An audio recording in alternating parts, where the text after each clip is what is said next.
Bismillah ar-Rahman ar-Rahim. Salamun alaykum wa rahmatullah. If someone sits on the pulpit and tells you that you don't know the true meaning of Tawheed, why do you ask other than Allah? Allah is not dead. Why don't you directly ask Allah subhanahu wa ta'ala? We say, Ya kana na'budu wa ya kana nasta'in. We say, Alaysa Allah bikafin abda, hasbunallah wa ni'mal wakeel. What are they trying to imply? Well, if it is meant to disregard Tawassul, a largely accepted practice among both Shia and Sunni, well, it is wrong, because we're living in a world of wasa'il. Everything evolves around cause and effect. Yes, of course, Allah is the ultimate goal. Whenever He wills something to be, it will be. إِذَا أَرَادَ اللَّهُ شَيْئًا أَن يَكُونَ لَهُ كُن فَيَكُونُ. But this is an exception and not how things work. أَبَى اللَّهُ يُجْرِي الْأُمُورِ إِلَّا بِأَسْبَابِهَا.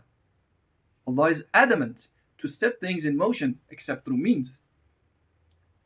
لكل شيء سبب. Amir al-Mu'mineen says everything has a sabab, a wasila, a cause. In our worldly affairs, we take advantage of wasail to reach our goal. We use cars to reach our destination. We go to the doctors and take medicine to get better. We use light to see better and many other things. Our spiritual life is no exception.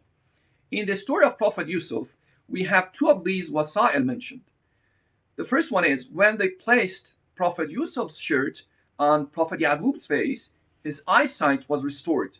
Yes, of course, Prophet Yaqub could ask Allah subhanahu wa ta'ala directly, but it was meant for us to know that there are some wasail involved.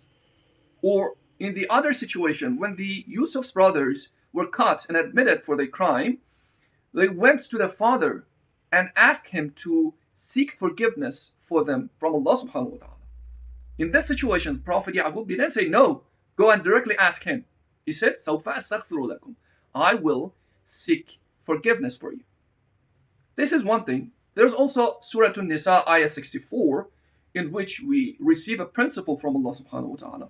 The ayah says, if they committed a sin and they come to you and ask for forgiveness from Allah subhanahu wa ta'ala, and the Prophet also seek forgiveness for them, they will find Allah ever accepting of repentance, all clement, and all forgiving.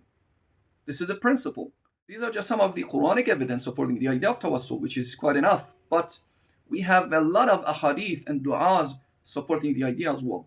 So despite all of these, if someone disregards the idea of Tawassul and wasila which is provided by Allah subhanahu wa ta'ala, it is called ifrat. It is the idea of Wahhabism. Not even the majority of Sunnis believe in it, let alone Shia. Wassalamu alaikum wa rahmatullahi wa barakatuh.